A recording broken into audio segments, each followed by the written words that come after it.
There is a truth about avoidant dynamics that almost nobody understands until they finally stop chasing, step back, and see the entire picture with new eyes. Avoidants don't start chasing you when you give more, love harder, stay longer, or prove your loyalty. They start chasing you when you pull your emotional energy back, when you redirect it toward yourself, and when you stop making yourself endlessly available to someone who wasn't meeting you halfway. It's the moment when you stop pouring and start preserving that everything about the dynamic changes. Avoidants are not built to respond to pressure. Their nervous system interprets closeness as intensity, intensity as threat, and threat as something they must escape. But here is the twist: they also interpret predictability as safety. That's why your consistent love felt comforting to them even if they didn't show it. But the shadow side of that predictability is this: when they are certain you'll keep showing up, they take emotional shortcuts. They give less, they risk less, they try less, not because they don't care, but because they believe they don't have to. They believe they have time. They believe your heart is a constant resource, always available, always soft, always forgiving. But when you pull your energy back, not with anger, not with manipulation, not with drama, but with peace, something inside them wakes up. Something ancient, something primal, something emotional. Suddenly, the entire dynamic that kept them emotionally asleep disappears. They no longer feel the emotional cushion you provided. They no longer feel the predictable warmth. They no longer feel the certainty that you're waiting in the same place. Your energy shifts, and avoidants feel energy more deeply than they feel words. This isn't about ghosting them. This isn't about punishing them. This isn't about teaching them a lesson. It's about removing the emotional safety net that allowed them to stay passive. And when that net disappears, their internal system enters a new state. Not flight, not freeze, but pursuit. Avoidants chase not when they're comfortable, but when they sense the connection slipping into a place where they are no longer in control of the emotional pace. They chase when they feel the loss of something rare and stabilizing. When you pull your energy back, everything about your aura changes. You become calmer, softer, less reactive. You're not seeking reassurance anymore. You're not scanning for their attention. You're not adjusting yourself to their mood or distance. And this grounded neutrality is the exact thing their nervous system doesn't know how to process. They've built their emotional survival on reading the room, predicting reactions, scanning your energy to know how much they can withdraw without losing you. But when your energy no longer moves toward them, that entire internal system collapses. Your silence becomes unpredictable. Your calm becomes mysterious. Your distance becomes powerful. Avoidants don't chase when they see your worth. They chase when they fear someone else will see it before they fix their own fear. They chase when they realize the emotional benefits of the relationship were coming from you, not from the dynamic itself. They chase when they feel the absence of your emotional generosity. They chase when your energy is no longer theirs by default. And the most powerful part, you don't have to force anything. You don't have to perform anything. You don't have to strategize anything. The moment you withdraw your emotional investment from someone who isn't reciprocating, you naturally rise into your self-worth. Your energy shifts from seeking to receiving, from chasing to choosing, from wanting to allowing, and that shift is the one thing avoidance cannot ignore, because now the balance has changed. You're not the one waiting. You're not the one reaching. You're not the one hoping they'll open up. You're not the one filling the silence. You've reclaimed your power without ever making them the enemy. Avoidants expect closeness to overwhelm them, but they do not expect someone to genuinely step back from loving them. That shocks their nervous system. It cracks their ego. It wakes up the emotional clarity they kept buried. And suddenly, the person who felt too much becomes the person they fear losing, because your energy is no longer theirs to count on. This is the moment they start chasing, not because you manipulated them, not because you punished them, but because your self-respect changed the emotional currency of the entire connection. There is a moment in every avoidant connection when your behavior shifts so subtly, so quietly, yet so powerfully, that their nervous system feels it before their mind can name it. This shift has nothing to do with attitude, nothing to do with playing hard to get, and nothing to do with pretending you don't care. It's the moment you stop emotionally leaning forward, the moment your inner world stops revolving around their distance, their mood, their mixed signals. The moment you stop rescuing the dynamic and start reclaiming your energy. This tiny shift, the one no one talks about, is the one thing an avoidance nervous system cannot ignore. Avoidants are emotional scanners. They don't respond to words, promises, or logical explanations. They respond to energy. They feel when someone is too invested, too available, too ready to fix things before they break. That energy triggers their avoidance because it feels like pressure, even when it's pure love. So when your energy suddenly becomes calm, grounded, and inwardly focused, the avoidant senses it immediately. It's not what you say, it's not what you do. It's the absence of emotional chase that creates the internal disruption they cannot tolerate. What makes this shift so powerful is that it doesn't come from anger or frustration. It comes from clarity. Clarity about your worth, clarity about your boundaries, clarity about what connection should feel like. You're not acting distant. You're genuinely becoming less entangled in their emotional unpredictability. Your soul reorganizes itself. Your priorities rearrange. Your emotional center returns home to you, and that inner realignment creates a vibration change they feel instantly. Avoidants are hyper-aware of emotional expectations.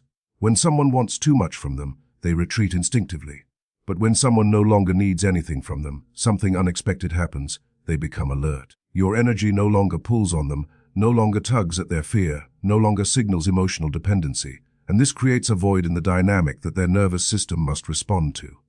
This shift makes you unpredictable, but not in a chaotic way, unpredictable in a calm, mature, emotionally sovereign way. Avoidants can handle chaos, they cannot handle emotional neutrality. Chaos lets them hide in distance. Neutrality forces them to question it. They feel the shift in how fast you respond, in the tone you use, in the lack of emotional urgency behind your words. You're still kind, still respectful, still open, but no longer available in the same way, no longer pouring, no longer trying, no longer chasing. To the avoidant, this shift feels like the ground beneath them has moved. They suddenly realize they no longer have the emotional control they once relied on. They start wondering where your attention went. They start checking more often. They start noticing your silence in ways they never noticed your presence. And this is what shocks them. The emotional safety they enjoyed was created by your effort, not the dynamic itself. Your subtle shift exposes that truth instantly. The avoidant begins to experience an internal tension. Something is different, but they can't articulate what. They feel like they need to pay more attention. They feel like the connection isn't resting in the same place. They feel a discomfort, a curiosity, an emotional tug that comes from your energy being withdrawn without hostility. And because avoidants are highly sensitive to emotional change, this discomfort becomes impossible for them to ignore. They start noticing your focus is no longer on them. They start sensing your emotional doors closing softly, quietly, gently. They feel your detachment as a kind of freedom, a freedom on your side that threatens their illusion of control. They think about you more often. They replay conversations. They wonder if you're losing interest. They imagine the possibility of someone else receiving the energy they once took for granted. And this is the exact moment their fear of closeness becomes smaller than their fear of losing access to you. Your one silent shift does what words never could. It bypasses their defenses and speaks directly to the part of them they try to hide, the part that cares, the part that fears loss, the part that wants connection but doesn't know how to hold it. The avoidant doesn't chase because you became cold. They chase because your emotional center no longer revolves around them. Your shift is quiet, innocent, unforced. But it is the most powerful psychological trigger you could ever activate in an avoidant.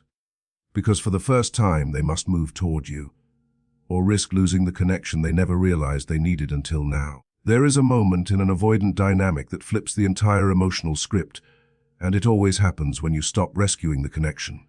For so long you carried the emotional weight of the relationship. You were the stability. You were the reassurance. You were the bridge.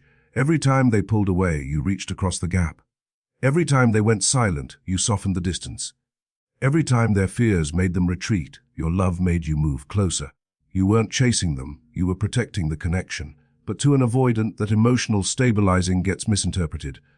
They assume the bond survives because it's meant to be, not realizing it survived because you kept it alive.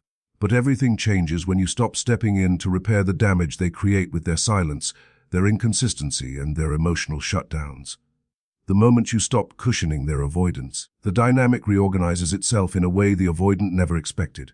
The power they believed they had, the power to pull back without consequence, vanishes, and the emotional responsibility they always placed on you shifts back onto them instantly. Avoidants don't understand warmth until it turns cold. They don't understand safety until it's gone. They don't understand the emotional luxury of your presence until they feel the emptiness your absence leaves behind. And when you stop rescuing the dynamic, it forces them into the one emotional state they've spent years avoiding: accountability. Your silence creates a vacuum. Your calm creates a mirror. Your lack of pursuit creates a confrontation with themselves. At first, they don't understand why they feel uneasy. They can feel the distance widening, but this time it's not because they created it. It's because you're no longer closing it. Their avoidance relied on a predictable cycle. They retreat. You approach, they disconnect, you reconnect, they go silent, you open the door again.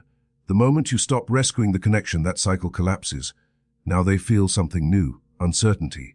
And avoidance cannot stand uncertainty. It triggers the part of them that fears losing the rare emotional bonds they secretly treasure. They start asking themselves questions they've never asked before. Did I push too far? Are they upset? Did they change their mind about me? Are they talking to someone else? Was I too distant? Did I lose them?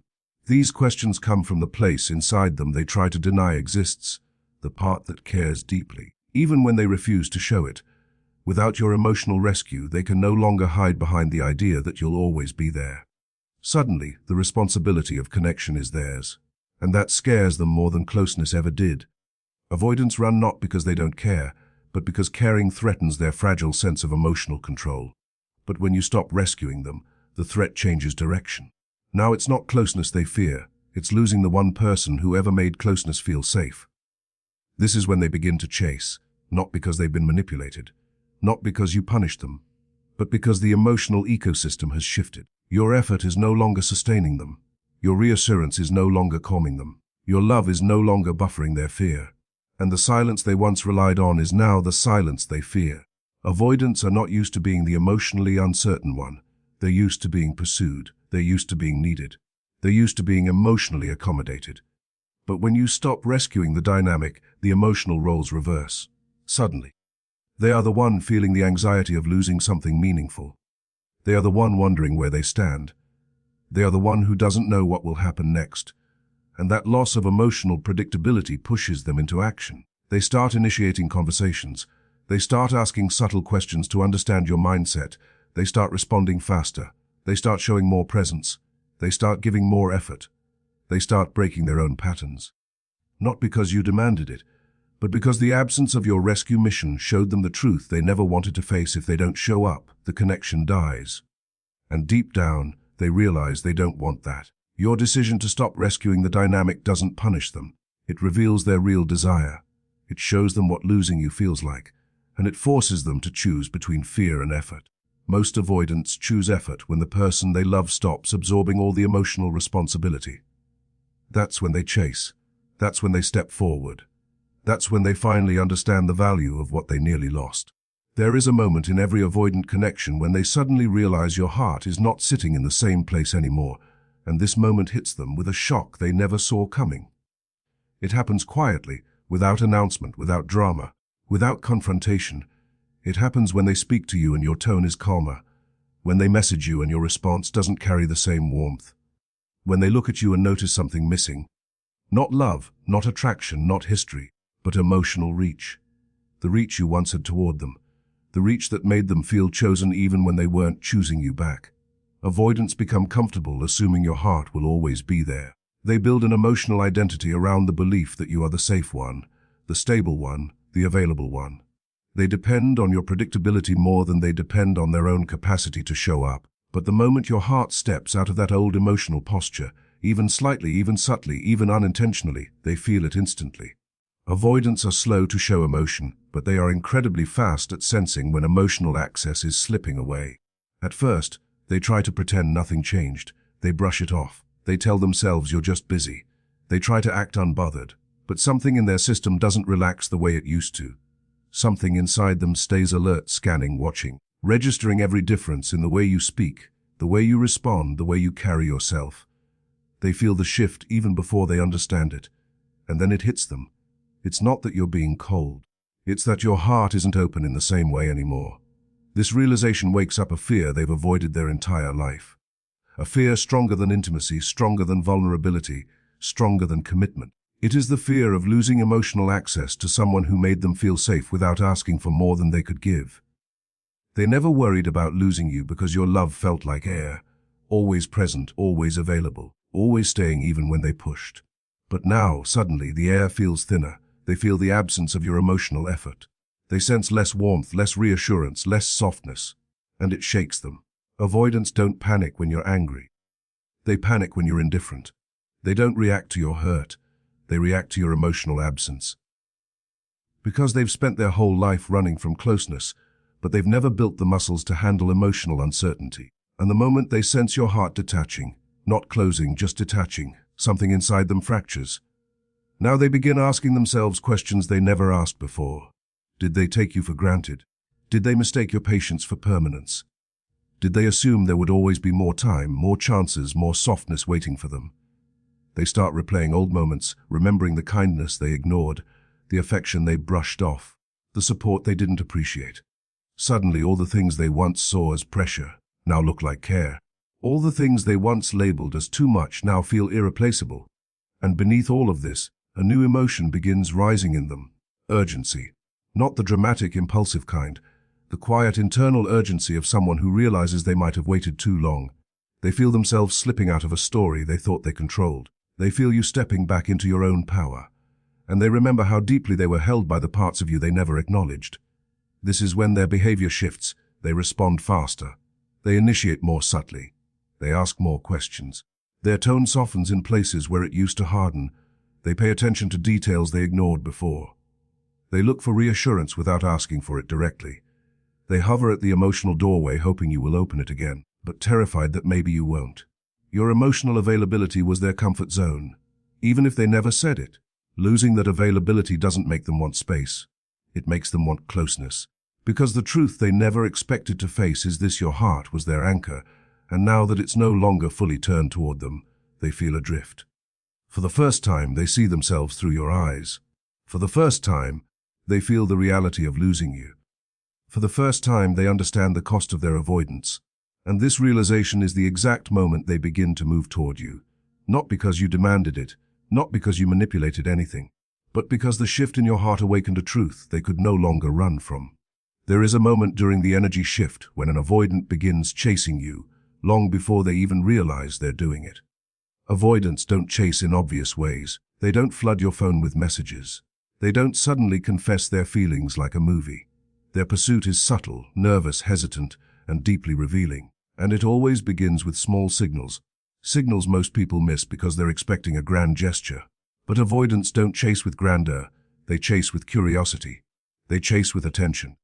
They chase with effort that contradicts everything they used to do. And these subtle signs expose something powerful. The dynamic has flipped, and they're now more invested than they want to admit. The first sign is their sudden increase in responsiveness. Someone who once took hours or days to reply now answers faster, sometimes immediately.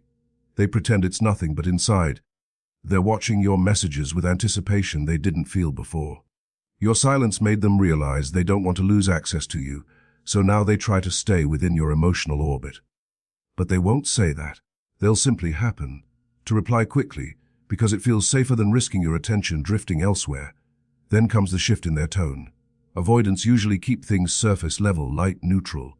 But when they begin chasing, their language becomes slightly warmer, slightly more personal, slightly more inviting. They ask how you've been, but the question isn't casual anymore. It carries weight. It carries worry. It carries the unspoken fear that someone else might be treating you better now that you've stopped pouring everything into them. They try to sound calm, but the underlying urgency leaks through their words. Next is the curiosity, an intense, quiet curiosity about your life. They want to know where your energy is going. They want to know what changed. They want to know who you're giving your attention to, because it's no longer flowing toward them effortlessly. They ask small, seemingly innocent questions. How's everything? Been busy? What's new with you? But these are not small talk. These are emotional scans. They're trying to piece together whether they still have a place in your world. Then there's their sudden attentiveness to your emotional state. Avoidants don't usually tune into your feelings. They tune into their own fears. But when they start chasing, they notice everything. They sense your mood. They study your replies. They check if you seem distant. They overthink your pauses. They analyze the conversation in reverse, looking for signs of disinterest. They're terrified of misreading things, but more terrified of doing nothing and losing you completely. One of the strongest signs is the way they begin showing small acts of effort without announcing them. They remember things you said. They bring up details from past conversations. They ask about something important to you. They take initiative in ways they never did before. For an avoidant, initiating anything is a big deal because it exposes their feelings. So even the tiniest effort is actually a huge shift inside them. And then there's the emotional stumble, the moment they say something slightly vulnerable without meaning to. It might be a comment like, "I was thinking about you," or "I didn't want to bother you," or "I wasn't sure if you were still mad at me." They immediately try to downplay it, but the truth slipped through. That slip is the purest form of pursuit an avoidant can show. It means their guard cracked. It means they care enough to risk revealing something real. The biggest sign, though, is the one they try hardest to hide. They start showing up where they know you will be. Online, in conversations, in small interactions. They appear at the edges of your life because they're too scared to step into the center, but too afraid to stay where they were. Their presence becomes consistent in a gentle, uncertain way. It isn't loud, it isn't obvious, but it is intentional. Avoidants chase differently. They chase with fear in their chest. They chase with hesitation in their hands. They chase with hope they don't know how to express. Their pursuit is delicate, unsteady, almost shy. But make no mistake, when these signs appear, it means something powerful has shifted. It means your energy pulled back far enough for them to feel the loss. It means your silence spoke louder than your words ever could. It means they're now moving toward you, not because you ask, but because they finally felt what it's like to imagine life without you. And once an avoidant begins these subtle forms of pursuit, something irreversible has happened. They're no longer running from closeness. They're running toward the only person who ever made them feel safe enough to want it. There is a moment after you stop chasing the avoidant where the real test begins, because it's not enough that they start showing effort. Anyone can show effort when they feel afraid of losing you. Anyone can message more, respond faster, act curious, or give small signs of pursuit. The real power lies in what you do next, because when an avoidant feels the shift and starts coming toward you, the natural instinct for many people is to rush back into old patterns, giving too much, opening too fast, reassuring too quickly, over-explaining, or falling right back into being emotionally available in the same way that used to overwhelm them. And if you do that, the avoidance nervous system will snap right back into avoidance. Not because they don't care, but because the pressure returns, the imbalance returns, the old dynamic returns, and the progress evaporates. The secret isn't in making the avoidant chase you once. The secret is in maintaining your self-respect long enough for the avoidant to feel safe and consistent in their pursuit. The shift in you must be real, not performative. They must feel the difference in your energy, not to punish them, but to protect yourself. Because the moment you return to your old patterns, they return to theirs. Avoidants don't change because you teach them a lesson. They change because the dynamic itself becomes healthier, calmer, more equal. And that requires you to remain grounded in your new emotional posture, even when they try to pull you back unconsciously. You hold your new self-respect by responding with warmth but not over-investing. By being open but not over-giving. By being receptive without becoming their emotional stabilizer again. You don't chase. You don't push. You don't rush deeper connection before they show continued consistency. You're not cold, but you're not overflowing either. You've returned to balance, a place where you value yourself as much as you value them. And avoidants feel that balance like a magnetic force. They feel your boundaries without you having to say them. They feel your strength without you having to show it. They feel your independence without you having to explain it. Your energy itself becomes the boundary. It becomes the guide. It becomes the new standard. Avoidants want closeness, but not the kind that erases you. They fear losing themselves in someone else's emotional intensity. When you hold your self-respect, you demonstrate a kind of love that does not demand more than they can offer at once. You create an emotional environment where they can move forward without pushing back. You show them consistency without suffocating them, compassion without rescuing them, affection without self-abandonment. Holding your new self-respect means you don't drop everything for them the moment they reappear. You don't rebuild the connection in one day. You don't rush to reassure them. You don't act like nothing happened. Instead, you allow them to show their effort over time. You allow them to prove their consistency through actions instead of promises. You allow the connection to rebuild slowly, naturally, without pressure and without you doing all the emotional labor. And this slow, steady energy is what keeps them chasing, not out of fear but out of desire. Because now, for the first time, they feel safe enough to invest. They feel comfortable enough to move toward you. They feel respected enough to keep coming closer. You're not feeding their ego or their avoidance anymore. You're feeding the connection itself. Avoidants don't stay when the other person demands consistency. They stay when the other person embodies consistency within themselves. Your self-respect shows them a version of closeness that isn't threatening, a version of love that isn't overwhelming, a version of connection where they aren't pressured to be perfect or instantly emotionally available. Holding your boundaries teaches them how to stay instead of how to run. The more you stay balanced, the more they feel drawn in. The more you stay centered, the more they feel safe. The more you stay grounded, the more they feel committed. Because avoidants chase not when they fear abandonment, but when they feel they've found someone who won't abandon themselves for the relationship. Your self-respect becomes the thing they trust the most. It becomes the thing that keeps them consistent. It becomes the thing that allows them to love you without running. And that's why holding this new energy is everything. Because once you do, the avoidance pursuit doesn't fade, it deepens.